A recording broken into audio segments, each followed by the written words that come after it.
Aren't you glad you showed up for church today with that scripture lesson? Finally! We're getting into the good stuff of the Bible.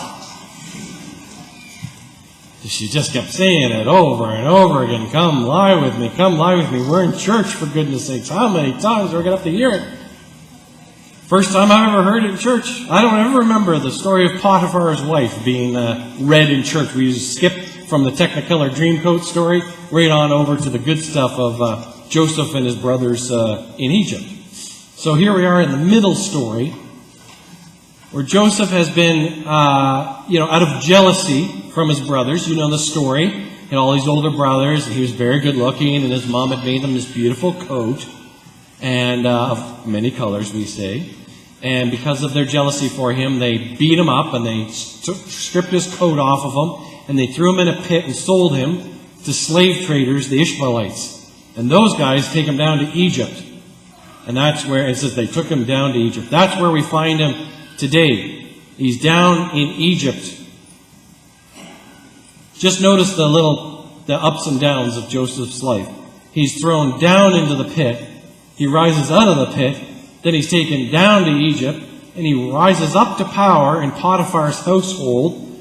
And then he's thrown down into prison. It's an up-down life for Joseph.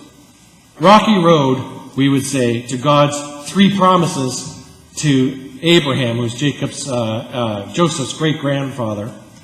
The three promises God made to Abraham were many descendants, land of their own, and they would always be blessed. Doesn't seem like it for Joseph. He's supposed to carry all this stuff out. He's supposed to be the vessel of these promises, but it's not going well. Up, down, up, down, up, down. And at the end of the story, he's in prison. But God is working outside of humanity's best attempts to block these promises. Remember, the story is not actually about Joseph. This story is about God, about how God acts through Joseph.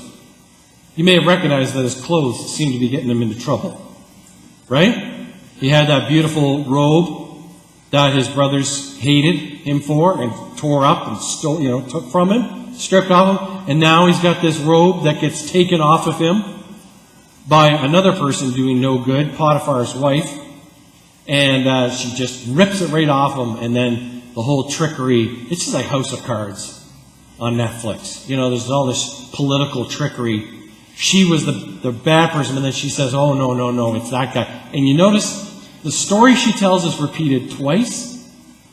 So twice you hear that awful derogatory word for her in Egypt, the derogatory term, the Hebrew you placed in our house. The Hebrew, she says. He tried to do things to me and has left his cloak when he ran out because I cried out. Ooh, I hate those kind of lies. That's why I couldn't watch House of Cards. It makes me so upset. But we could say in this story, it's not the clothes that make the man. It's the dream that makes the man. Because this story is about the continued dream of God for humanity. Joseph later becomes the great dreamer. He dreams in prison. And it's those dreams that come to the attention of Pharaoh. And it's those dreams and those warnings in those dreams about famine that keeps Pharaoh and helps him store grain away for the lean years. And it's those dreams that rise Joseph back up to power, almost second in command of Pharaoh's people later on. This is a story about God's dream for humanity. God is the great dream giver. Potiphar's wife rightly senses Joseph's power. He is potent, we would say. What she doesn't understand is that his potency is laden with meanings that she just doesn't comprehend. She does not understand from whence Joseph's power and potency comes from. She believes that he has the power to rule and create an empire. That may be true. What she doesn't understand is that his power is also the power of God's dream. One writer said the difference between how it is with Joseph and how the woman imagines it is to be is essential to the narrative and the tension of the story. Her misunderstanding of where he gets his power from is the tension in the story. The action also turns on the word hand, which in this context means power. Joseph is freed from the hand of the Ishmaelites, it says. God prospers his hand in Potiphar's household. And everything of the Pharaoh is given into his hand. Then in verse 12, it turns. Potiphar's wife cannot get a hold of him, can't grasp him, but his cloak is left in her hand. And the power turns. It shifts in the story to Potiphar's wife. The intimate maneuvering between the dream bearer and this woman embody the risky interaction of the faithful and the empire. The faithful and the empire are in tension. Throughout the whole story, Joseph keeps the dream free from accommodation of the empire. I know what you're thinking. We could blame Potiphar's wife. Oh, she's awful. But she's no different than the rest of us.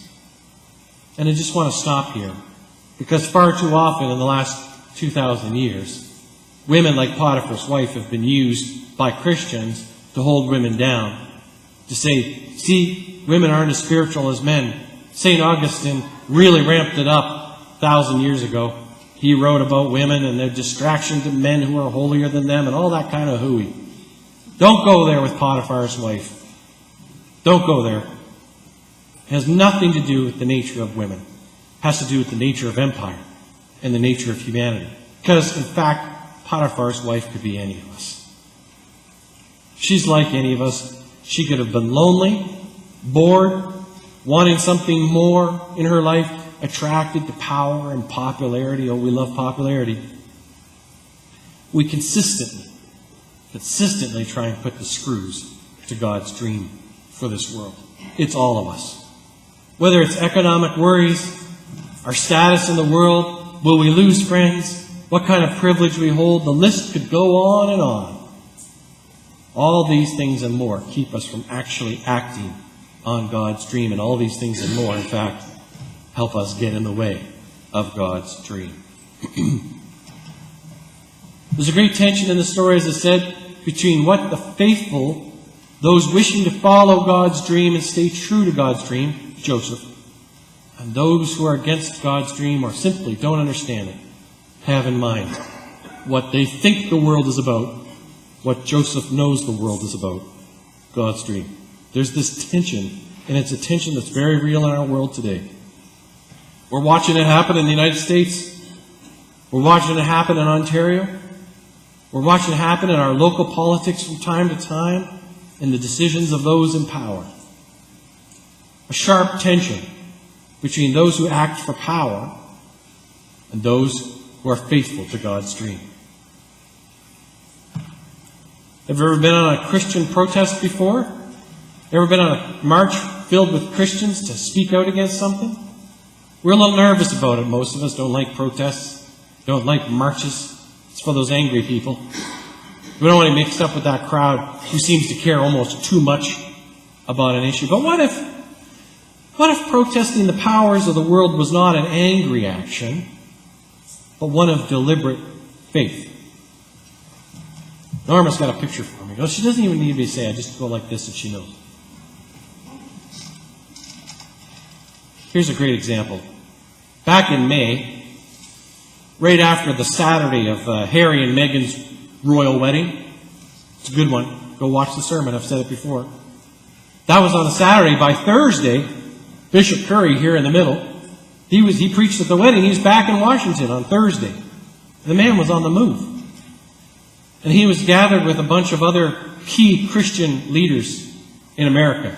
I got a list of some of them. Jim Wallace, who started Sojourners magazine.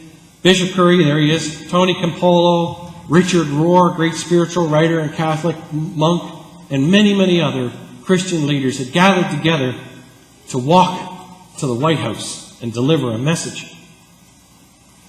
Reverend Deb Walker, my wife and past minister here at Mayfair, she was on the walk. And actually, I wish we could see it, but the spotlights really mess this up. But see the person on the far left?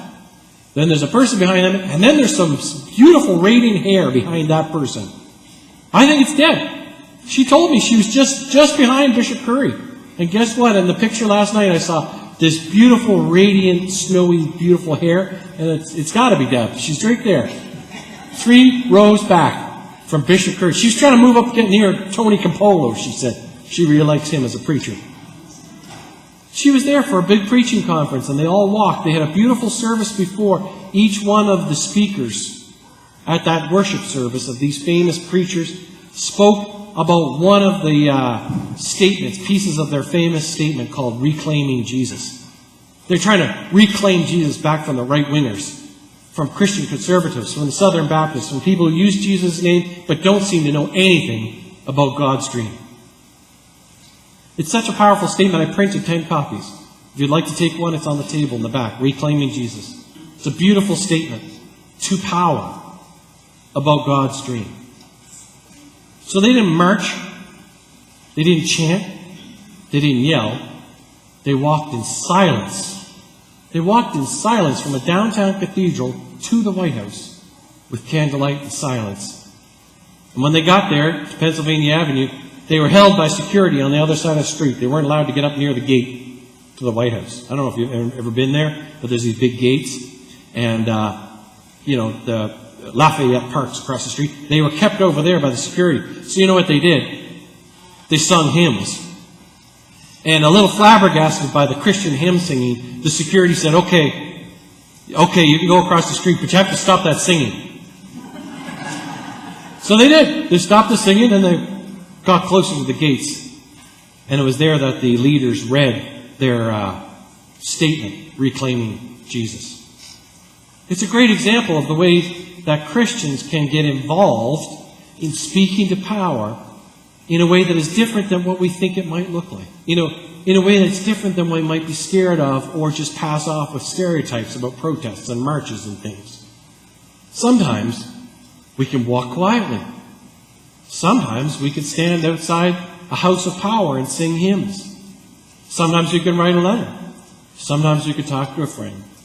Sometimes we could be walking in a walk like the AIDS walk next to a city councilor, an MLA, or an MP, and we say, hey, you know what? Just while we're walking here, there's something I've been thinking about. And speak to them from a place of faithfulness. It's not a place of kookiness.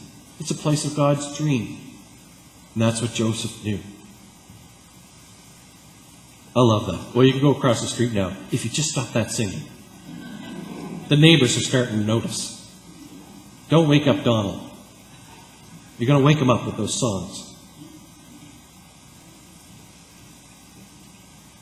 Baptism is one of those rare moments when God's dream and our activity come together.